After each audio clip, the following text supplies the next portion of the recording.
Hello students, कैसे हैं आप सब लोग। तो आज हम एक चैप्टर का वन शॉट रिवीजन करने जा रहे हैं। एक नहीं, दो चैप्टर का। एक है फॉरेन एक्सचेंज रेट और एक है बैलेंस ऑफ पेमेंट। और आज मैक्रो की लास्ट क्लास है। मैंने आपसे कहा था कि मैं 6 दिन के अंदर पूरी की पूरी इकोनॉमिक्स टर्म वन की क्लास 12th की रिवीजन करा रहा हूँ 0 to end। और आज भी मैं आपको दोनों चैप्टर अच्छे से समझाऊंगा as per latest syllabus term one के। और इन दोनों चैप्टर में जो जो इंपॉर्टेंट एमसीक्यूज हैं वो भी मैं आपको दिखाऊंगा। तो वीडियो ध्यान से और पूरा एंड तक देखना। हो सके एक नोटबुक में उन सारे इंपॉर्टेंट बातों को लिख लेना जो मैं क्लास बता रहा हूं, ताकि बिफोर एग्जाम आप उसको देखकर जा सको। तो चलो स्टार्ट करते हैं क्लास 12th इकोनॉमिक्स का टर्म वन का foreign exchange rate and balance of payment. मैं सबसे पहले आपको दो चीजें बताऊंगा। सबसे पहले है फॉरेन एक्सचेंज और दूसरा है foreign exchange rate. Foreign exchange का मतलब क्या होता है? कोई भी फॉरेन करेंसी, किसी भी कंट्री की करेंसी की बात करो। हमारी कंट्री करेंसी इंडियन रुपी है, उसी तरीके से क्लास अलग अलग कंट्री की अपनी अपनी करेंसी है। ठीक है, अपनी अपनी क्लास करेंसी रुपया है। तो जैसे हमारी करेंसी है क्लास जो इंडियन रुपीस, ये हमारी करेंसी है, उसी तरीके से यूएस डॉलर हो गया, पाउंड हो गया, यूरो हो गया, येन, युआन, ये सब क्लास जो करेंसी है ये है फॉरेन करेंसी। और इस फॉरेन करेंसी की एक यूनिट को पाने के लिए डोमेस्टिक करेंसी में जो रेट पे करते हो उस रेट को बोलते हैं foreign exchange rate.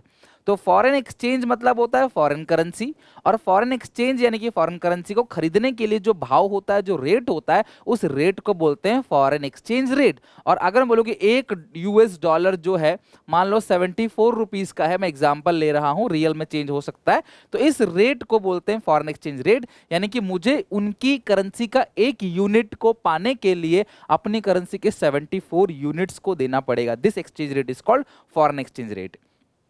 It is the price paid in domestic currency, मतलब Indian rupee, in order to get 1 unit of foreign currency. कोई भी फॉरेन करेंसी की एक यूनिट को पाने के लिए डोमेस्टिक करेंसी में जो रेट हम पे करते हैं उस रेट को बोलते हैं फॉरेन एक्सचेंज रेट। इस पर्टिकुलर चैप्टर में जितना भी है मैं उतना ही पढ़ाऊंगा आपको। इसके अंदर आपको 3 टाइप के फॉरेन एक्सचेंज रेट के बारे में पढ़ना है बस। तो fixed exchange rate system, flexible या फ्लोटिंग एक्सचेंज रेट सिस्टम, या मैनेज फ्लोटिंग रेट, ये 3 different kind of foreign exchange rate होता है। पहला क्या होता है? फिक्स्ड एक्सचेंज, दूसरा है क्लास फ्लेक्सिबल, और तीसरा है मैनेज फ्लोटिंग। मैनेज फ्लोटिंग को हाइब्रिड रेट ऑफ एक्सचेंज ही बोलते हैं। हाइब्रिड का मतलब है मिक्स ऑफ 1 and 2। तो फिक्स्ड और फ्लेक्सिबल दोनों का मिक्स। तो इनसे क्वेश्चन घुमा घुमा के पूछा जा सकता है। मैंने क्वेश्चन भी कवर किए हैं क्लास, आज की क्लास में कैसे कैसे क्वेश्चन पूछे जाते हैं। तो सबसे पहले बात करते हैं फिक्स्ड एक्सचेंज रेट सिस्टम को। It is the rate, it is the system of rate of exchange in which the rate of exchange is fixed by the government. Fixed exchange rate system में जो rate of exchange है वो fix होता है। Fixed exchange rate system में rate of exchange fixed होता है, और वो फिक्स कौन करती है? गवर्नमेंट। क्लियर है यहां तक? लेकिन इसके दो वेरिएंट है। Historically it has to variants. सबसे पहला गोल्ड स्टैंडर्ड सिस्टम, दूसरा है ब्रिटेन वुड सिस्टम। सिर्फ इतना ध्यान रखना, गोल्ड स्टैंडर्ड सिस्टम, अब ये सब सिस्टम बंद हो चुका है, बिकॉज अब तो फ्लेक्सिबल रेट ऑफ एक्सचेंज चलता है। फिक्स तो बंद हो चुका है। लेकिन जब फिक्स एक्सचेंज रेट सिस्टम चलता था तो उसमें जो gold standard system of exchange है, उस एक्सचेंज के अंदर क्या था? हर कंट्री अपनी करेंसी की वैल्यू सेट करती थी in terms of gold. Her country ने अपनी करेंसी की वैल्यू को किसमें सेट कर दिया है? क्लास गोल्ड में। अब जिस इंसान को जिस कंट्री की भी करेंसी चाहिए, बदले में आप पेमेंट किसमें करते हो? क्लास गोल्ड में। This system is also known as mint par value of exchange या मिंट पैरिटी। इस सिस्टम को mint par value of exchange या फिर मिंट पैरिटी भी कहा जाता है। Okay, fixed exchange rate system में फॉरेन करेंसी की वैल्यू को सेट कौन करता है? Class government. और वो फिक्स होता है, वो चेंज नहीं होता। अभी डॉलर का रेट चेंज होता रहता है क्लास, लेकिन पहले डॉलर का रेट फिक्स था, वो चेंज नहीं होता था, सरकार उसको फिक्स करती थी। इसके दो वेरिएंट है। गोल्ड स्टैंडर्ड में हर कंट्री को एक्सचेंज करने के लिए गोल्ड की जरूरत पड़ती थी, इसे mint par value of exchange या मिंट पैरिटी भी कहते हैं। दूसरा Bretton Woods system of exchange, जहां पे हर कंट्री को यूएस डॉलर में अपनी करेंसी को दिखाना होता है। कहने का मतलब क्या है? अगर मुझे ब्रिटेन का पाउंड चाहिए, यूके का पाउंड चाहिए, तो बदले में मैं डॉलर दूंगा, ना कि अपनी करेंसी। तो पहले डॉलर खरीदो, फिर डॉलर से जो भी कंट्री की करेंसी खरीदनी है वो खरीदो। ये टोकन की तरह है। जैसे हम रेस्टोरेंट में जाते हैं तो हम टोकन लेते हैं, कोई सामान के लिए टोकन लेते हैं, उसके बाद हम कोई सामान जो है वो मिठाई खरीदते हैं टोकन लेने के बाद, या XYZ कोई भी आप दुकान की बात देख लो, हम पहले टोकन लेते हैं, एक बिल मिलता है, फिर हम बिल दिखाकर जो पर्ची दिखाकर क्लास हम चीजें खरीदते हैं। उसी तरीके से टोकन की तरह यूज किया जाता है यूएस डॉलर। यूएस डॉलर यानी कि Britain would system of exchange, इसका दूसरा नाम जो है adjustable peg system of exchange है। पेग या पेगिंग इसका नाम ध्यान रखना। तो ये चीज ध्यान रखना। Okay, fix exchange rate system government fix करेगी, दो पार्ट है, ब्रिटेन वुड्स और गोल्ड स्टैंडर्ड। गोल्ड स्टैंडर्ड में हर कंट्री अपनी करेंसी की वैल्यू गोल्ड में रखती है, ब्रिटेन वुड्स में हर कंट्री अपनी करेंसी की वैल्यू किस में सेट करती है, यूएस डॉलर। डॉलर को प्रायोरिटी दी गई यहाँ पे। अब बात करते हैं फ्लेक्सिबल की। फ्लेक्सिबल रेट ऑफ एक्सचेंज वो रेट ऑफ एक्सचेंज है जो फ्लेक्सिबल है, यानी कि जो चेंज होता रहता है। और ये चेंज किसकी वजह से होता है, demand for and supply of different currency in the foreign exchange market.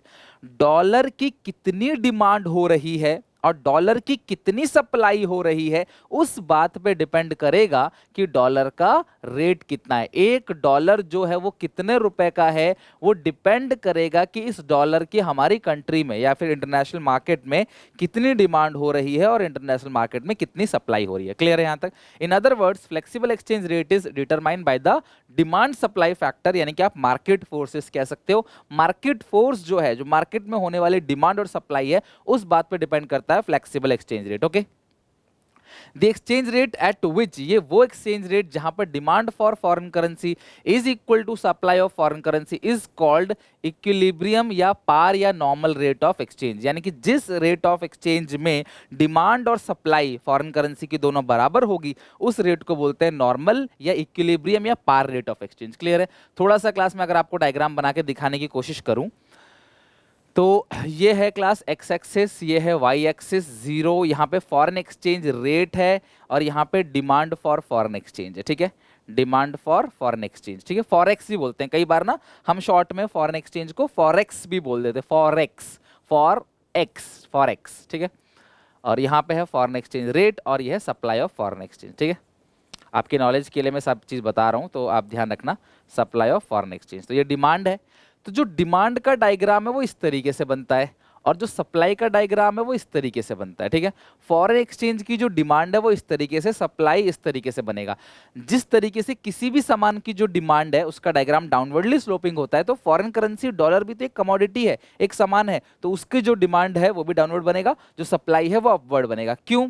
क्योंकि अगर फॉरेन एक्सचेंज रेट का प्राइस बढ़ेगा, यानी कि फॉरेन एक्सचेंज रेट अगर महंगा हो गया, तो हम फॉरेन करेंसी की डिमांड कम करेंगे। क्लियर है यहां तक? अगर हम डिमांड करते क्यों बताऊंगा क्लास अभी, बट अब अगर फॉरेन एक्सचेंज का रेट बढ़ेगा तो फॉरेन करेंसी की डिमांड कम होगी, और फॉरेन एक्सचेंज रेट अगर कम हो जाएगा तो फॉरेन करेंसी की डिमांड बढ़ेगी। यानी कि फॉरेन एक्सचेंज रेट में और डिमांड फॉर फॉरेन एक्सचेंज में जो रिलेशनशिप है वो इनवर्स रिलेशनशिप है। यानी कि अगर फॉरेन एक्सचेंज रेट बढ़ेगा तो फॉरेन करेंसी की डिमांड कम होगी, और फॉरेन एक्सचेंज रेट अगर घटेगा तो फॉरेन करेंसी की डिमांड बढ़ेगी। यानी कि फॉरेन एक्सचेंज रेट में और डिमांड फॉर फॉरेन एक्सचेंज में कैसा रिलेशनशिप है क्लास? इनवर्स रिलेशनशिप है। ओके, दूसरा, जिस तरीके से डिमांड सप्लाई 11th में पढ़ा था ना आपने, सेम है बिल्कुल। सप्लाई में और फॉरेन एक्सचेंज रेट में डायरेक्ट रिलेशनशिप है, यानी कि फॉरेन एक्सचेंज रेट बढ़ेगा तो फॉरेन करेंसी की सप्लाई भी ज्यादा होगी, फॉरेन एक्सचेंज रेट जितना बढ़ेगा फॉरेन करेंसी की सप्लाई जो है वो ज्यादा होगी। तो यानी कि there is an inverse relationship between demand for foreign exchange and foreign exchange rate, and there is direct relationship between supply for foreign exchange and foreign exchange rate. अच्छा सर, हमें फॉरेन करेंसी चाहिए क्यों? Why we demanded foreign exchange? क्या क्या source है जिनसे foreign exchange की demand होती है? हम फॉरेन करेंसी क्यों चाहते हैं? ठीक है, demand for foreign exchange, why foreign exchange is demanded, what are the sources of demand for foreign exchange, क्यों हमें चाहिए? तो सबसे पहला, to purchase goods and services from other country. अगर हम बाहर कंट्री से गुड्स एंड सर्विसेज खरीदना चाहते हैं तो हमें फॉरेन एक्सचेंज चाहिए बाहर से खरीदने के लिए। टू परचेज एसेट, बाहर में लैंड, शेयर, बॉन्ड, डिबेंचर्स, मैं बाहर कंट्री में इन्वेस्टमेंट करना चाहता हूं, कुल मिला के क्या करना चाहता हूं? इन्वेस्टमेंट्स, तो मुझे डॉलर चाहिए, या जिस भी कंट्री में मैं इन्वेस्टमेंट करना चाहता हूं मुझे उस कंट्री की करेंसी चाहिए। पेमेंट ऑफ इंटरनेशनल लोन, अगर मेरे सर पे कोई बाहर कंट्री का लोन है और मैं उस लोन को पेमेंट करना चाहता हूं तो भी मुझे फॉरेन करेंसी चाहिए। गिफ्ट, ग्रांट, डोनेशन, चैरिटी, अगर बाहर से मुझे अगर मुझे किसी को देना है तो मुझे फॉरेन करेंसी चाहिए, और फॉरेन करेंसी की जरूरत मुझे तब भी पड़ेगी जब मैं फॉरेन टूर लेना चाहूंगा, जब मुझे विदेशी यात्रा करना होगा, मुझे अलग अलग कंट्री में घूमना होगा, तो उस सिचुएशन में मुझे क्या चाहिए? फॉरेन करेंसी चाहिए। यानी foreign exchange is required class when we travel abroad, जब हम आउटसाइड कंट्री जाते हैं तो वहां भी हमें क्या चाहिए होता है? फॉरेन करेंसी की जरूरत पड़ती है। तो ये सारा का सारा क्या है class? Demand for foreign exchange, यानी कि इन सब कारणों की वजह से हमें फॉरेन करेंसी चाहिए होता है। तो आपको पूछा जा सकता है क्लास की डिमांड के सोर्सेस कौन कौन से हैं, तो ये सारे सोर्सेस हैं for demand for foreign exchange, यानी कि इन सब कारणों से हमें फॉरेन एक्सचेंज चाहिए, और इन सब फॉरेन एक्सचेंज को लेकर हम बाहर से खरीदते हैं, इन्वेस्टमेंट करते हैं, गिफ्ट डोनेशन देते हैं, टूर लेते हैं, ये सारी चीजें। ओके, और मैंने बता दिया क्लास की फॉरेन एक्सचेंज रेट में और डिमांड फॉर फॉरेन एक्सचेंज में इनवर्स रिलेशनशिप है, यानी कि अगर फॉरेन एक्सचेंज रेट बढ़ेगा तो फॉरेन करेंसी की जो डिमांड है वो डिक्रीज होगी, एंड वाइस वर्सा, अगर फॉरेन एक्सचेंज घटेगा तो फॉरेन करेंसी की डिमांड बढ़ेगी। अगर डॉलर महंगा हो गया तो हम टूर कम लेंगे, हम बाहर से सामान कम खरीदेंगे, है ना, हम लोग गिफ्ट डोनेशन चैरिटी कम देंगे, इंटरनेशनल लोन की पेमेंट जो है वो हम पे ज़्यादा बोझ आएगा अगर रेट बढ़ गया तो। अगला क्या है, सप्लाई ऑफ फॉरेन एक्सचेंज। कब कब हमारे पास फॉरेन करेंसी आती है, ध्यान रखना, डिमांड में फॉरेन करेंसी का आउटफ्लो होता है, सप्लाई में फॉरेन करेंसी का इनफ्लो होता है। ध्यान रखना, जब हम फॉरेन करेंसी की डिमांड करते हैं, लिख लेना क्लास, जब हम फॉरेन करेंसी की डिमांड करते हैं तो फॉरेन करेंसी का आउटफ्लो होता है, आउटफ्लो फॉरेक्स, ठीक है। और जब फॉरेन करेंसी की सप्लाई हो रही है, सप्लाई का मतलब क्या है, इनफ्लो, देश के अंदर फॉरेन करेंसी आ रहा है। तो कब कब आएगा, जब हम सामान एक्सपोर्ट करेंगे, अगर हम सामान बाहर कंट्री में बेच रहे हैं, if you we are exporting, अगर हम एक्सपोर्ट कर रहे हैं क्लास, तो उस सिचुएशन में भी हमारे पास फॉरेन करेंसी आएगा। फॉरेन डायरेक्ट इन्वेस्टमेंट्स, अगर हम लोग के कंट्री में बाहर से इन्वेस्टमेंट आ रहा है, बाहर से लोग हमारे यहाँ इन्वेस्ट कर रहे हैं, हमारी मार्केट में इन्वेस्ट कर रहे हैं, हमारी कंट्री में आके प्रॉपर्टी ले रहे हैं, हमारी कंट्री में अपना बिजनेस स्टैब्लिश कर रहे हैं, तो इन सब कारणों से भी फॉरेन करेंसी हमारी कंट्री में आता है। गिफ्ट डोनेशन चैरिटी अगर बाहर से मिला तो भी आएगा, और सप्लाई हमारे पास फॉरेन करेंसी की तब भी आएगी जब foreign tourist come into home country, जब फॉरेन टूरिस्ट हमारी कंट्री में आएंगे तो भी हमारे पास फॉरेन एक्सचेंज आएगा। ओके, आई होप आप सबको समझ आ रहा है कि क्या क्या है फॉरेन करेंसी, क्या फॉरेन एक्सचेंज रेट है, क्या क्या डिमांड के सोर्सेस हैं, क्या क्या सप्लाई के सोर्सेस हैं, फॉरेन एक्सचेंज रेट और डिमांड फॉर फॉरेन एक्सचेंज में कैसा रिलेशनशिप है, foreign exchange rate and supply for foreign exchange में कैसा रिलेशनशिप। आई होप वीडियो को लाइक जरूर करोगे, कमेंट करके बताना क्लास की सबको अच्छे समझ आ रहा है कि नहीं, और अच्छा लगे तो अपने सारे दोस्तों में वीडियोस को शेयर भी करना। ओके, अभी आज हम थर्ड क्लास पढ़ रहे हैं इकोनॉमिक्स की, जो बच्चे शुरू से पढ़ रहे हैं। पार्ट 1 के अंदर पढ़ा हमने मैक्रो में मनी बैंकिंग, पार्ट 2 के अंदर हमने पढ़ा बजट जो कल पढ़ा था। आज हम पार्ट 3 पढ़ रहे हैं क्लास, यानी कि फॉरेन एक्सचेंज बीओ भी पूरा खत्म कर देंगे, साथ में सैंपल पेपर भी आ रहे हैं क्लास, सीबीएसई का सैंपल पेपर हम कर ही रहे हैं। इसके बाद हम बाकी 3 क्लासेस के अंदर, यानी सैटरडे तक इस वीक में, मैंने कहा था कि मंडे टू सैटरडे इकोनॉमिक्स पूरा फिनिश होगा, जो कि क्लास आज आधा खत्म हो गया, मैक्रो लगभग खत्म हो गया, इंडियन जो है वो भी खत्म कर देंगे। बस आप घर पे रिवीजन करो, प्रैक्टिस करो, मेहनत करो। अगर मेहनत कर लोगे ना, कंसिस्टेंटली आप डेली मेहनत करोगे, भले ही थोड़ा करो, आधा घंटा पढ़ो, बट डेली कंसिस्टेंटली पढ़ो।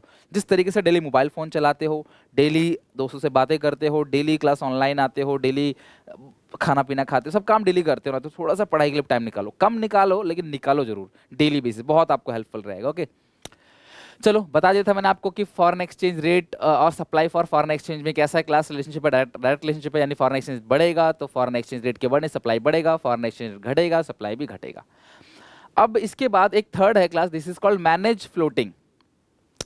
फिक्स एक्सचेंज रेट हो गया, गवर्नमेंट फिक्स करती है, फ्लेक्सिबल हो गया, मार्केट फिक्स करता है। अब ये मैनेज फ्लोटिंग क्या है, ओके, मैनेज फ्लोटिंग क्या है, ध्यान समझना। मान लो $1 था 40 रुपए का, पहले तो क्लास $1 1 रुपए के बराबर था एक टाइम पे, है ना, तो रेट बढ़ता चला गया ऐसे ऐसे, 50 रुपए हो गया, 60 रुपए हो गया, 70, 75, मैं अज्यूम कर रहा हूं ये रेट है, ठीक है। तो जब डोमेस्टिक करेंसी को ज्यादा पे करना पड़े same amount of foreign currency को लेने के लिए, इसे बोलते हैं डेप्रिसिएशन ऑफ डोमेस्टिक करेंसी। हमारी करेंसी कमजोर पड़ गई है, हमारी करेंसी जो है उसमें ताकत नहीं रहा है। पहले $1 को खरीदने के लिए मुझे 40 रुपए हमारी करेंसी में देने पड़ते हैं, अब $1 खरीदने के लिए 75 रुपए देने पड़ रहे हैं। मतलब उनका एक सैनिक और हमारे जो है क्लास 75 सैनिक, और फिर उनके एक सैनिक हमारे 80 सैनिक, तो उनका एक सैनिक हम पे भारी पड़ रहा है। मैं एग्जांपल दे रहा हूँ क्लास को, ऐसे कंपेयर मत करना आर्मी से, ओके। तो $1 अगर 75 रुपए का आया तो मतलब क्या, उनका एक है और हमारे 75, तो यानी क्लास पहले उनका एक और हमारा 40 था। हमारा जो करेंसी है, जो रुपया है, वो क्या हो रहा है, कमजोर होता चला जा रहा है। इसको बोलते हैं डेप्रिसिएशन ऑफ डोमेस्टिक करेंसी, यानी जो डोमेस्टिक करेंसी है वो कमजोर हो गई, वो डेप्रिशिएट हो गई, ओके। तो अब इस सिचुएशन में जो रिजर्व बैंक ऑफ इंडिया है, वैसे तो मार्केट फोर्स से ही डिसाइड हो रहा है रेट, लेकिन आरबीआई कह रही है यार ये रेट तो बहुत ज्यादा महंगा होता चला जा रहा है, अब हम क्या करें, इसे कंट्रोल कैसे करें। तो आरबीआई क्या करती है, फॉरेन करेंसी का भंडार होता है आरबीआई के पास, RBI is the custodian of foreign exchange reserve, पढ़ा हुआ ना मनी बैंकिंग के अंदर। तो आरबीआई फॉरेन करेंसी की सप्लाई को बढ़ा देती है, और अगर किसी भी चीज की सप्लाई बढ़ेगी तो उसका जो रेट है वो कंट्रोल में आ जाएगा, रेट बढ़ेगा नहीं, फिर रेट डाउन होने स्टार्ट हो जाएगा। यानी कि जब ऐसा लगता है कभी कि रिजर्व बैंक ऑफ, जब डोमेस्टिक करेंसी बहुत ज्यादा कमजोर होती चली जा रही है तो आरबीआई फॉरेन करेंसी की सप्लाई को बढ़ा देती है, और किसी की भी सप्लाई बढ़ेगी तो क्लास प्राइस जो है वो क्या हो जाएगा, कम हो जाएगा। सप्लाई बढ़ती चली जाएगी तो प्राइस धीरे धीरे कम होता चला जाएगा और रेट जो है डिजायर्ड लिमिट्स के अंदर आ जाएगा। क्लियर है क्लास यहां तक? अब मैंने क्या बोला आपसे, अब कई बच्चे बोलेंगे सर आपने बोला सप्लाई बढ़ेगा तो प्राइस कम होगा, थोड़ी देर तो पहले आपने बोला था कि सप्लाई और प्राइस का डायरेक्ट रिलेशनशिप है। नहीं बेटा, मैंने क्या बोला था, प्राइस बढ़ेगा तो सप्लाई बढ़ेगा। मैंने बोला था प्राइस बढ़ेगा तो सप्लाई बढ़ेगा, लेकिन इसका यह मतलब नहीं कि सप्लाई बढ़ेगा तो प्राइस बढ़ेगा, नहीं, सप्लाई अगर बढ़ गया तो प्राइस कम होगा। अभी क्या हो रहा है, मास्क, सैनिटाइजर, ये सब चीजें को प्रोडक्शन बढ़ता चला जा रहा है, जिसकी वजह से देखो मास्क, सैनिटाइजर अब तुम्हें सस्ते मिलेंगे। पहले प्रोडक्शन कम था, सप्लाई कम थी, जिसकी वजह से वो चीज़ महंगी मिल रही थी, डिमांड ज़्यादा था। अभी सप्लाई कम होता चला जा रहा है, तो जिस चीज़ की सप्लाई बढ़ रहा है, जिस चीज़ की सप्लाई बढ़ेगी, फसल की सप्लाई अगर बढ़ती है, मान लो फसल अच्छे से हो गई, किसी भी चीज़ की सप्लाई बढ़ रही, सामान ज़्यादा बन रहा है, तो भैया प्राइस उसका कम होगा। तो प्राइस का इंपैक्ट सप्लाई पे अगर देखोगे तो आपको डायरेक्ट दिखेगा, सप्लाई का इंपैक्ट प्राइस पे देखोगे तो इनवर्स दिखेगा। ठीक है, जैसे मैंने क्या बोला, डिमांड और प्राइस में इनवर्स रिलेशनशिप है ना, प्राइस बढ़ेगा तो डिमांड घटेगा, लेकिन अगर किसी चीज की डिमांड बढ़ेगी तो उसका प्राइस बढ़ेगा, तो यहाँ पे डायरेक्ट रिलेशनशिप दिख रहा है। तो डिमांड का प्राइस पे अलग असर होगा, प्राइस का डिमांड पे अलग असर होगा। तो मैंने यहाँ क्या बोला, सप्लाई अगर बढ़ेगी, इस चीज की सप्लाई बढ़ेगी अगर करेंसी की, आरबीआई खुद सप्लाई कर रहा है करेंसी सस्ते रेट पे, तो कोई बाहर से क्यों खरीदेगा, तो रेट क्या हो जाएगा, डिजायर्ड लिमिट्स के अंदर आ जाएगा, मिनिमम हो जाएगा। इस पूरे प्रोसेस को बोलते हैं मैनेज फ्लोटिंग या डर्टी फ्लोटिंग।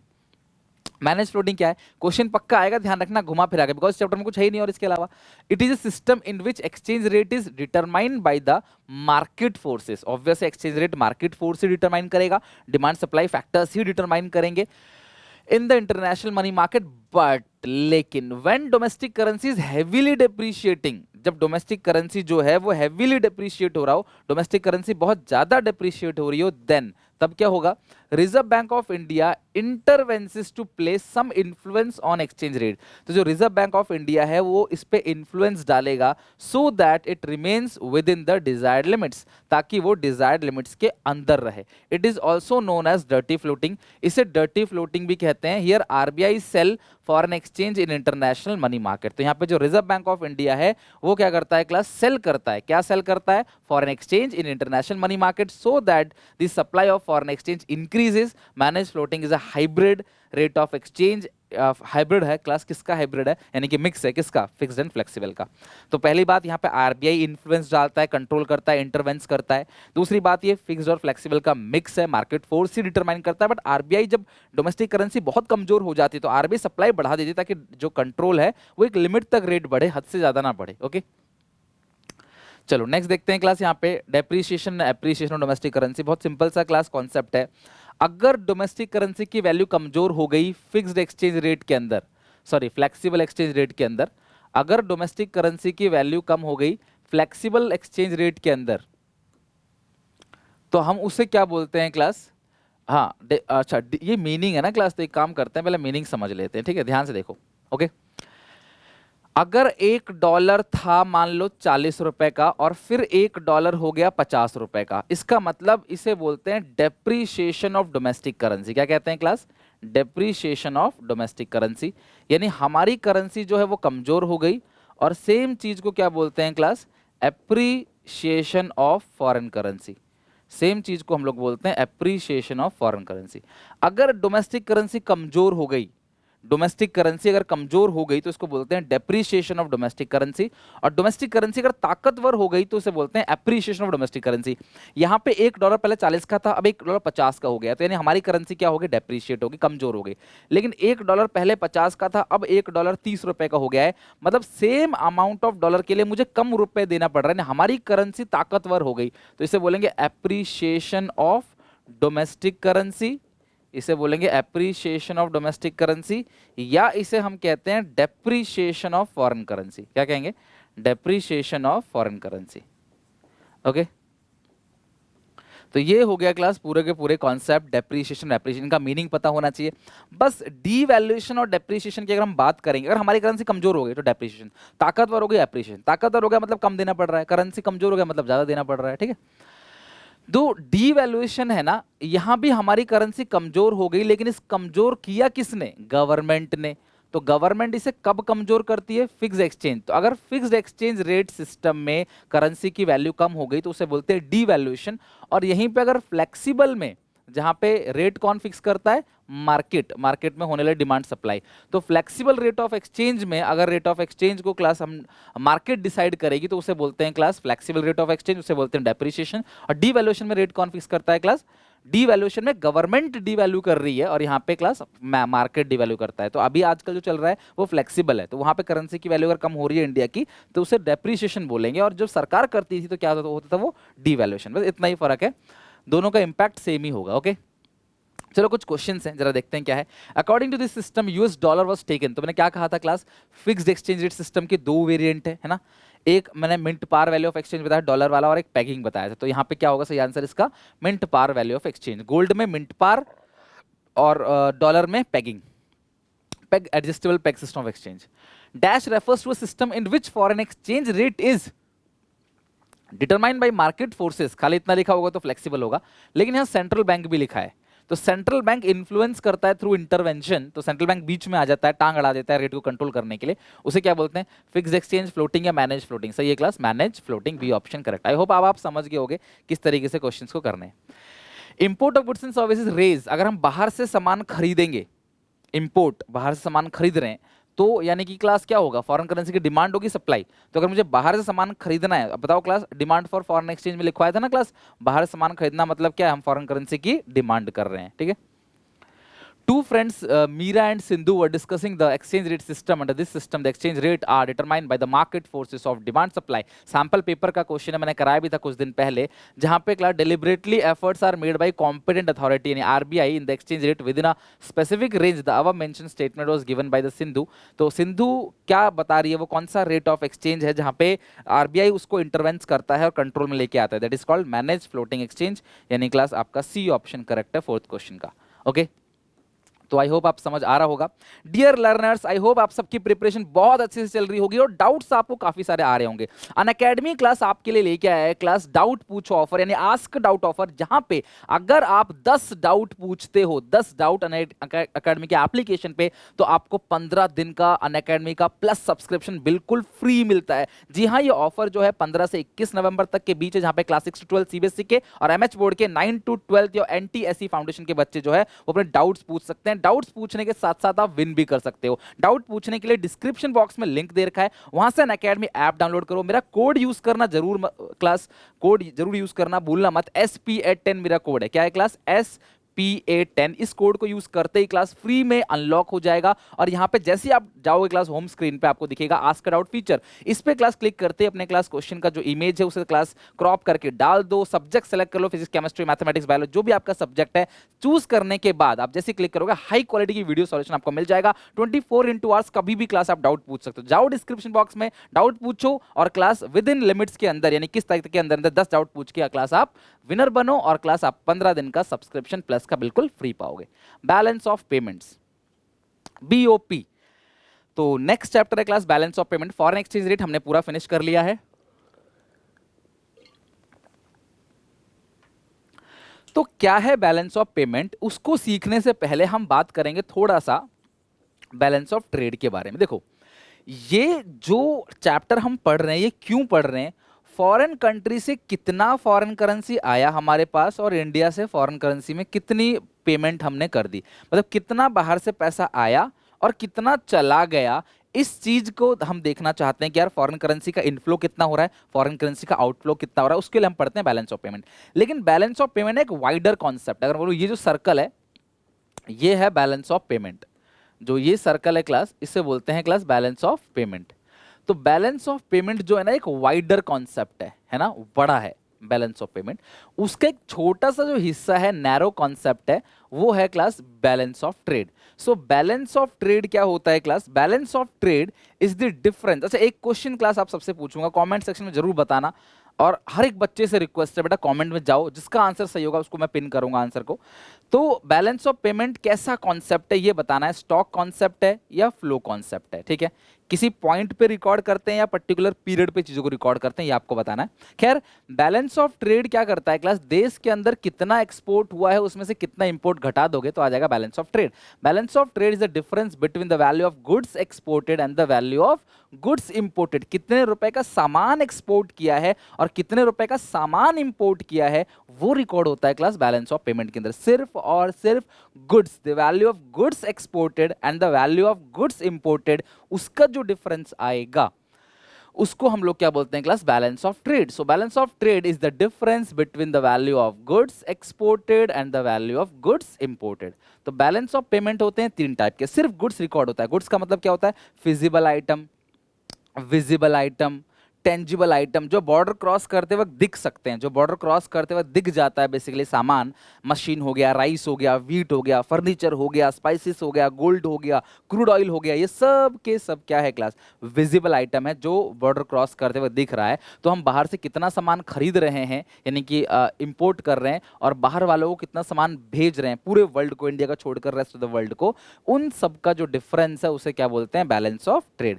तो बैलेंस ऑफ ट्रेड में अगर हमारा एक्सपोर्ट ज्यादा है इंपोर्ट से तो उसे बोलते हैं सरप्लस बीओटी, और एक्सपोर्ट इंपोर्ट दोनों बराबर है तो उसे बोलते हैं क्लास इक्विलिब्रियम बीओटी। लेकिन अगर क्लास डेफिशिट है, डेफिशिट मतलब इंपोर्ट ज्यादा है और एक्सपोर्ट कम है, तो उसे बोलते हैं deficit BOT. Surplus BOT export ज्यादा इंपोर्ट कम, इक्विलिब्रियम बीओटी एक्सपोर्ट इंपोर्ट दोनों बराबर है, और डेफिशिट बीओटी का मतलब क्या है, जहां पे इंपोर्ट्स ज्यादा है और एक्सपोर्ट कम है। ये तीन different kind of balance of trade होता है। ओके, अब आते हैं बैलेंस ऑफ पेमेंट पे। देखो, जो बैलेंस ऑफ ट्रेड है, ध्यान समझना, जो बैलेंस ऑफ ट्रेड है ना वो बहुत नैरो कॉन्सेप्ट है, वो सिर्फ export import of goods he consider करता है कि कितने रुपए का सामान हमने बाहर बेचा, कितने रुपए का सामान हमने बाहर खरीदा, ओनली गुड्स।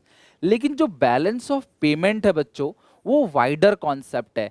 इसके अंदर एक कंट्री ने जितनी भी ट्रांजैक्शन करी है पूरे वर्ल्ड से, वो सब कुछ रिकॉर्ड होता है, यानी कि टेंजिबल आइटम या विजिबल आइटम ये भी रिकॉर्ड होता है, गुड्स। दूसरा होता है सर्विसेज, यानी कि क्लास इनविजिबल्स, ठीक है, इनविजिबल आइटम, सर जो सेवाएं हमने बाहर दी है, जो सेवाएं हमने बाहर से ली है।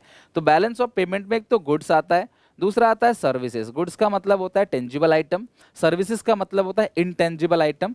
तीसरा है यूनिलैटरल ट्रांसफर्स। बेटा यूनिलैटरल ट्रांसफर्स का मतलब क्या है, गिफ्ट, डोनेशन, चैरिटी, फ्री में जो ट्रांसफर किया, ट्रांसफर फॉर फ्री, ठीक है, ट्रांसफर पेमेंट भी आप इसे कह सकते हो, जो फ्री में गिफ्ट डोनेशन चैरिटी हमने दिया, गिफ्ट डोनेशन चैरिटी हमने लिया, वो सब आता है यूनिलैटरल ट्रांसफर्स के अंदर। और चौथा जो होता है वो आता है कैपिटल ट्रांसफर, यानी कि एक कंट्री से असेट लायबिलिटी अगर कोई खरीदा बेचा आपने तो यानी कि ये सारे ट्रांजेक्शन आप कह सकते हो कि जो बैलेंस ऑफ पेमेंट है वो एक कंट्री से ऑल इकोनॉमिक ट्रांजैक्शंस, एक कंट्री ने जितनी भी ट्रांजैक्शन की है पूरे वर्ल्ड से, वो सारा का सारा रिकॉर्ड करता है। सो हम कह सकते हैं कि balance of payment is much wider, और बैलेंस ऑफ ट्रेड जो है वो इज पार्ट ऑफ बीओपी, यानी कि वो बीओपी का एक छोटा सा हिस्सा है। स्टेटमेंट ट्रू फॉल्स या असर्शन रीजन में पूछ सकता है, इसलिए मैं आपको इतना डीपली बता रहा हूं। ओके, सो एक कंट्री का रेस्ट ऑफ द वर्ल्ड से जो भी कुछ ट्रांजैक्शन हुआ है वो सारा का सारा रिकॉर्ड होता है बैलेंस ऑफ पेमेंट के अंदर,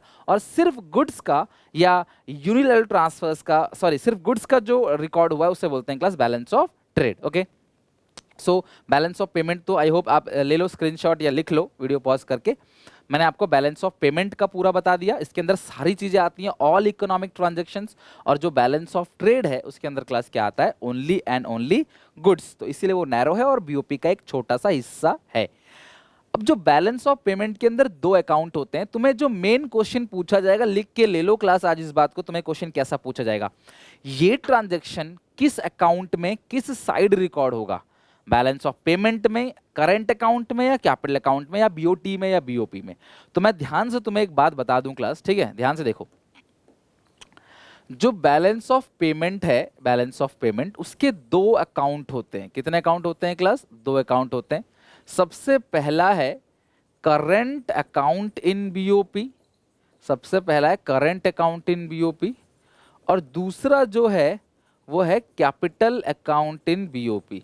बैलेंस ऑफ पेमेंट के दो अकाउंट है, current account and capital account. दो अकाउंट है क्लास बैलेंस ऑफ पेमेंट के, एक है करंट अकाउंट और दूसरा क्या है, कैपिटल अकाउंट। तो अब तुम्हें क्वेश्चन पूछेगा कि ये चीज करंट अकाउंट में आएगा या ये चीज कैपिटल अकाउंट में आएगा। किस साइड आएगा, डेबिट या क्रेडिट? तो ध्यान से एक बात क्लास अभी अपने दिमाग में सेट कर लो, ठीक है।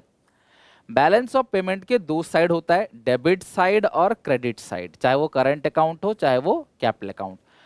तो जो डेबिट साइड है उसे माइनस आइटम बोलते हैं और जो क्रेडिट साइड है उसे प्लस। क्रेडिट का मतलब प्लस, डेबिट का मतलब माइनस। तो क्रेडिट का मतलब क्या होता है क्लास, इनफ्लो फॉरेक्स, अगर फॉरेक्स आता है तो प्लस, फॉरेक्स जाता है तो माइनस। फॉरेक्स मतलब फॉरेन एक्सचेंज, ओके। डॉलर आएगा तो प्लस, डॉलर जाएगा तो माइनस। मुझे सिर्फ फॉरेन करेंसी को देखना है।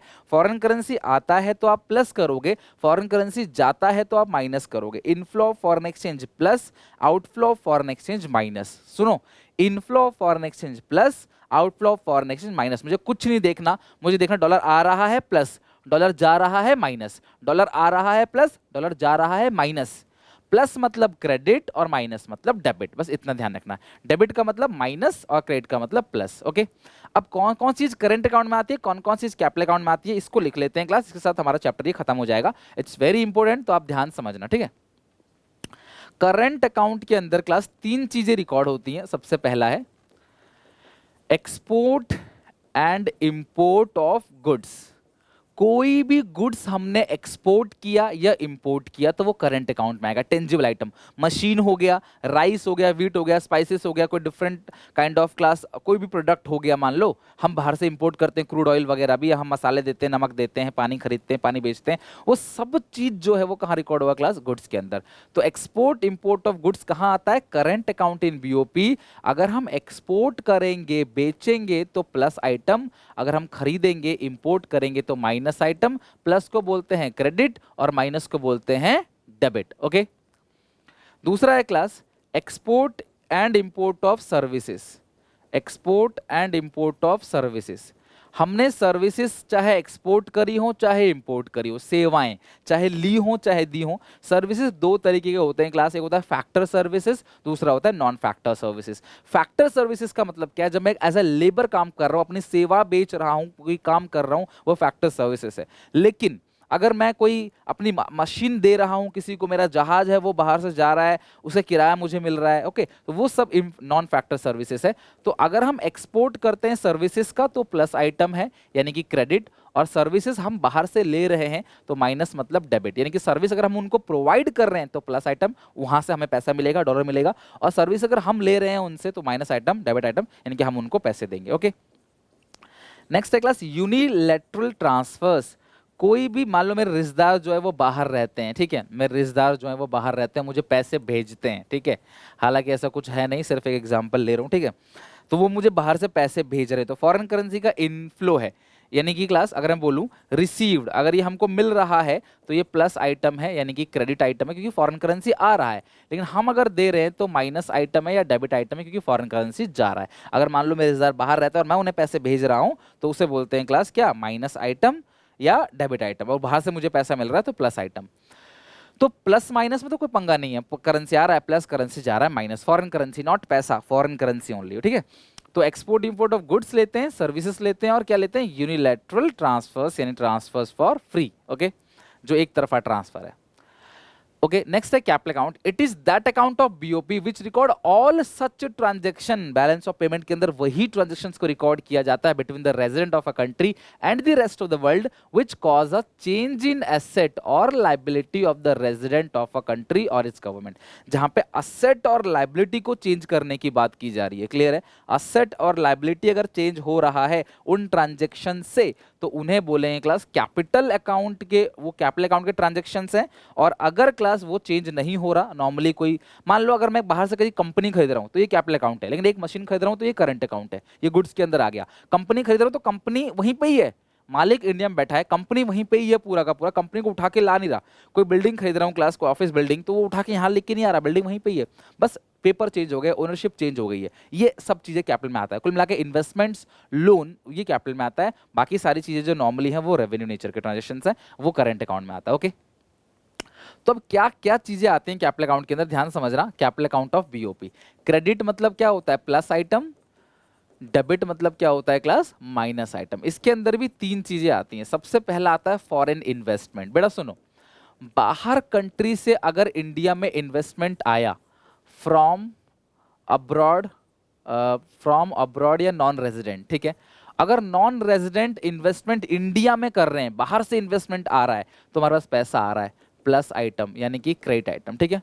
और अगर हम इन्वेस्ट कर रहे हैं इन अब्रॉड, ठीक है, बाई रेजिडेंट्स, हमारे देश के जो रेजिडेंट हैं वो अब्रॉड में इन्वेस्ट कर रहे हैं, तो ये माइनस आइटम या डेबिट आइटम है। यानी कि अगर बाहर से कोई इंडिया में इन्वेस्ट करेगा तो इंडिया में पैसा आएगा, plus item.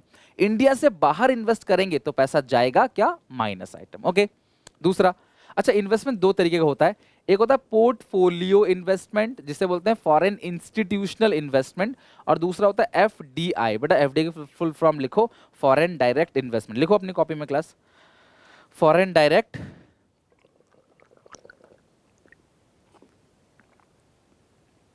Investments, FDI, foreign direct investment.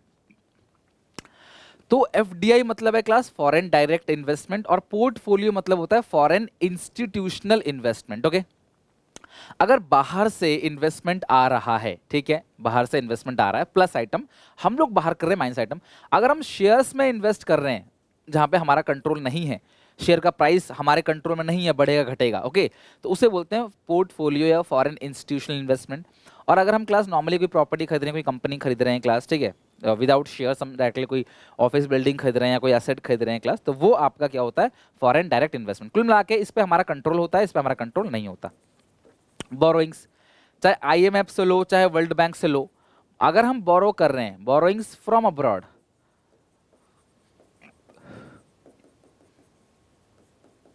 Plus item है क्रेडिट आइटम, और loan to other country, loans to other country,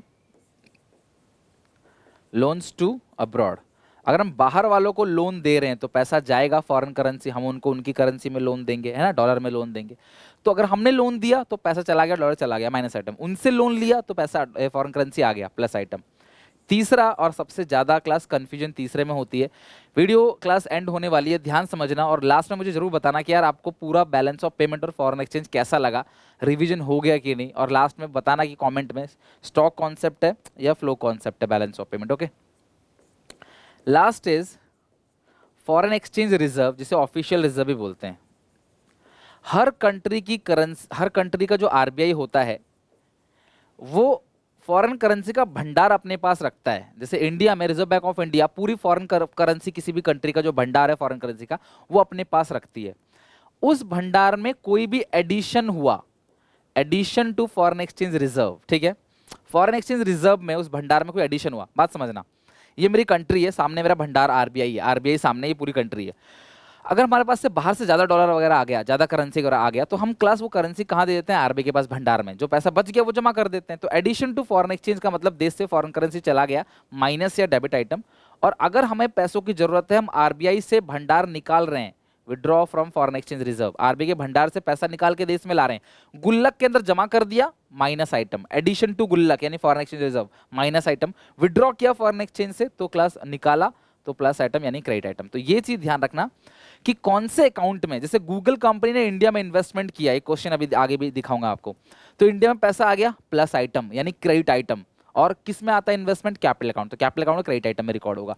तो ये पूरा का पूरा क्लास बहुत अच्छे से स्क्रीनशॉट लेके लिख लो, क्योंकि ये बहुत इंपॉर्टेंट है बेटा, इससे क्वेश्चन पूछे जाने के पूरे पूरे 100% चांस है, तो जरूर इसको अच्छे से लर्न कर लेना आप। ओके, दूसरी बात है क्लास आपको जो ध्यान रखना है कि अगर टोटल, अगर एक्सपोर्ट ज़्यादा है, इंपोर्ट से सरप्लस, एक्सपोर्ट इंपोर्ट बराबर है डेफिसिट, और अगर एक्सपोर्ट कम है इंपोर्ट ज़्यादा है तो डेफिसिट, और बराबर है तो इक्विलिब्रियम, एक्सपोर्ट ज़्यादा है सरप्लस। तो ये तीन टाइप के बैलेंस ऑफ पेमेंट होते हैं। वैसे जो बैलेंस ऑफ पेमेंट है ना बेटा, वो हमेशा क्या होता है, बैलेंस होता है, हमेशा बराबर रखना है हमें, यानी कि जो डेबिट साइड है और जो क्रेडिट साइड है वो हमेशा बराबर रखना है। लेकिन बाई चांस अगर कुछ बैलेंस बच जाता है और बराबर नहीं आ पाता है, तो इस ट्रांजेक्शन को क्लास हम ठीक करते हैं एकोमोडेटिंग ट्रांजैक्शन से। एकोमोडेटिंग ट्रांजैक्शंस होते हैं क्लास, वो आपको पढ़ना नहीं डिटेल में, तो बस ध्यान रखना कि बीओपी हमेशा क्लास बराबर रहना चाहिए। अगर नहीं रहता तो क्लास हम क्या करते हैं, एकोमोडेटिंग ट्रांजैक्शन करते हैं, जो पैसा फालतू आ गया उसे रिजर्व में डाल देंगे, कम पड़ गया तो रिजर्व से निकाल लेंगे। तो इस तरीके से क्लास हम बैलेंस ऑफ पेमेंट चैप्टर को देखते हैं। पूरा का पूरा चैप्टर क्लास यहाँ पर हो गया है दी एंड। तो अब आपको क्लास ध्यान रखना है कि ऑटोनोमस ट्रांजैक्शन क्या होता है। साल भर में जो भी ट्रांजैक्शन किया, हालांकि पेपर में पूछा नहीं जाएगा, डीपली नहीं है, बट एक लाइन में ही क्लास एक्सप्लेन कर देता हूं, ज्यादा कुछ जाएगा नहीं हमारा। साल भर में तुम जो भी ट्रांजैक्शन कर रहे हो मुनाफा कमाने के लिए, वो ऑटोनोमस है। लेकिन बीओपी को बैलेंस करने के लिए, एक्सपोर्ट इंपोर्ट अगर कुछ ज्यादा है तो उसको ठीक करने के लिए, बैलेंस करने के लिए हम जो करते हैं क्लास, उसे क्या बोलते हैं, एकोमोडेटिंग ट्रांजैक्शन। ठीक है, तो चैप्टर खत्म। तो जरा कुछ क्वेश्चंस हैं, बताइए जरा, क्वेश्चन आप बता सकते हो कि नहीं, फटाफट देखो पहला question. Balance of payment of a country record, क्या रिकॉर्ड करता है, inflow, income, expenditure, inflow outflow of funds, last तक पढ़ना, इनफ्लो आउटफ्लो फॉरेन एक्सचेंज और inflow outflow of loan. Loan नहीं आता, फंड नहीं आता, एक्सपेंडिचर नहीं आता, क्या आता है, inflow and outflow of foreign exchange. Foreign exchange कितना आया बाहर से और फॉरेन एक्सचेंज कितना गया। In Indian real estate company receive rent from Google in New York, बाहर से रेंट मिल रहा है, द ट्रांजेक्शन रिकॉर्ड है, बड़ा रेंट मिल रहा है आपको, रेंट। तो रेंट जो है वो क्या आएगा क्लास, रेंट मिल रहा है तो क्रेडिट साइड, और क्लास ये किसके अंदर आएगा, करंट अकाउंट, क्योंकि रेंट ही मिल रहा है क्लास आपको, कोई ऐसा असेट नहीं आ रहा है इसके अंदर, तो क्रेडिट और करंट अकाउंट। तो आप देखो कहीं कहीं ऑप्शन दे रखा होगा, पहला ऑप्शन करेक्ट है क्लास सेकंड क्वेश्चन का, यानी कि क्रेडिट साइड पैसा आ रहा है प्लस साइड और करंट अकाउंट में। वीडियो पॉज करके आप क्वेश्चन को डीपली पढ़ सकते हो क्लास, अगर आपको टाइम लग रहा है तो आप पढ़ सकते हो वीडियो पॉज करके। ओके, मैं तो फटाफट ही करा रहा हूँ, रिवीजन है इसलिए। Import of machine is record, import कर रहे हैं, खरीद रहे हैं बाहर से मशीन, तो पैसा जाएगा, डेबिट। ठीक है, अच्छा ये क्या बोला, अच्छा डेबिट क्रेडिट नहीं पूछा है, कुछ और पूछा है, चलो कोई बात नहीं। तो मशीन अगर हम इंपोर्ट कर रहे हैं तो ये करंट अकाउंट है, ध्यान रखना, machine is current account, machine को असेट नहीं लोगे, पूरी कंपनी खरीद रहे हो ना तो वो असेट है, शेयर्स खरीद रहे हो वो असेट है। बोरोइंग लाइबिलिटी है क्लास, तो बोरोइंग कैपिटल, तो पहला करंट है दूसरा कैपिटल है, चेक करो, पहला करंट दूसरा कैपिटल, इसका भी ए ऑप्शन जो है वो करेक्ट है बिल्कुल। सपोज सीबीएसई का सैम्पल पेपर क्वेश्चन है, suppose the balance of trade of a nation surplus, surplus है, सरप्लस 20,000 का है, सरप्लस का मतलब एक्सपोर्ट ज्यादा है इंपोर्ट से, कितना ज्यादा है क्लास, 20,000 ज्यादा है। द इंपोर्ट जो है वो हाफ है एक्सपोर्ट से, तो एक्सपोर्ट की वैल्यू पूछिए कि एक्सपोर्ट की वैल्यू कितनी होगी, मर्केंडाइज यानी गुड्स की। तो बेटा इंपोर्ट जो है हाफ है, तो अगर ये एक्सपोर्ट मान लूं मैं, अगर मान लूं 30,000 एक्सपोर्ट है तो इंपोर्ट 15 है, तो सरप्लस तो 15 आ रहा है, जबकि सरप्लस 20 आना चाहिए। 40 का आधा कितना है, 20, 40 में से 20 गया तो ये आ रहा है 20, तो यानी कि बिल्कुल सही है क्लास, यानी कि एक्सपोर्ट 40 और इंपोर्ट 20, तभी तो क्लास सरप्लस में 20 आएगा। तो यानी कि बी ऑप्शन इसका करेक्ट है। आप गो बाई चॉइस से क्वेश्चन कर सकते हो कि अगर एक्सपोर्ट इतना है, क्वेश्चन कह रहा है इंपोर्ट आधा है, तो इंपोर्ट 40 का आधा 20 होगा, और 40 में से 20 घटाओगे, export minus import,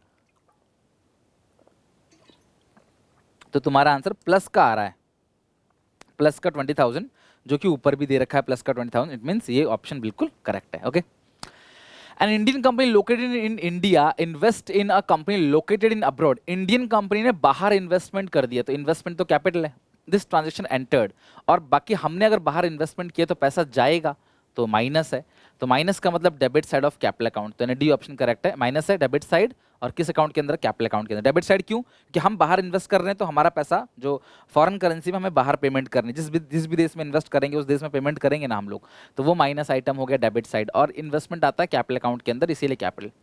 identify which of the following is not an example of invisible item, कौन सा इनविजिबल आइटम नहीं है, merchandise, link transaction, education related travel, postal courier service, भाई ये तो साफ इनविजिबल है, एयर ट्रांसपोर्ट सर्विस जो है वो भी इनविजिबल है, एजुकेशन रिलेटेड ट्रैवल, हम पढ़ने जा रहे हैं तो वो भी कोई सामान तो जा नहीं रहा, सेवाएं ही मिल रही हैं हमें बाहर से, हम सेवाएं ले रहे हैं, तो ये भी इनविजिबल है। बाहर के स्कूल की हम लोग सर्विस ले रहे हैं ना, आप पढ़ रहे हो मुझसे सर्विस ले रहे हो, आप जो पढ़ रहे हो क्लास वो सर्विसेज है, वो कोई गुड्स नहीं है।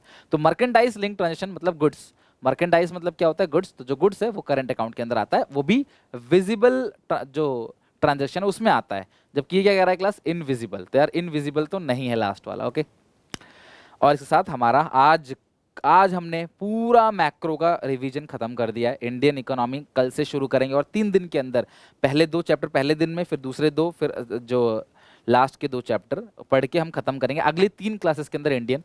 आप सबसे रिक्वेस्ट है कि आप प्लेलिस्ट में जाना, और प्लेलिस्ट में जाने के बाद मैक्रो का एक प्लेलिस्ट है जिसमें मैक्रो के एमसीक्यूज हैं चैप्टर वाइज, उस पूरे चैप्टर वाइज एमसीक्यू बनाना, कॉन्फिडेंस आएगा, बताना मुझे कि आउट ऑफ स्कोर कितना आता है आपका, ठीक है, आउट ऑफ जितने भी क्वेश्चंस होंगे उसमें। टेक केयर, बाय बाय, मिलते हैं नेक्स्ट वीडियो में। आई होप क्लास आज रात को अच्छे से रिवीजन करके सोओगे आप इस पूरे के पूरे चैप्टर का, ताकि कल जो है वो आप नया चैप्टर रिवीजन कर सको, पुराना बर्डन इकट्ठा ना हो, ठीक है, ये नहीं कि आप इकट्ठा करते चले जाओ, बिफोर एग्जाम करेंगे, कुछ नहीं हो पाएगा उस टाइम, बहुत स्ट्रेस रहता है, ठीक है। Take care.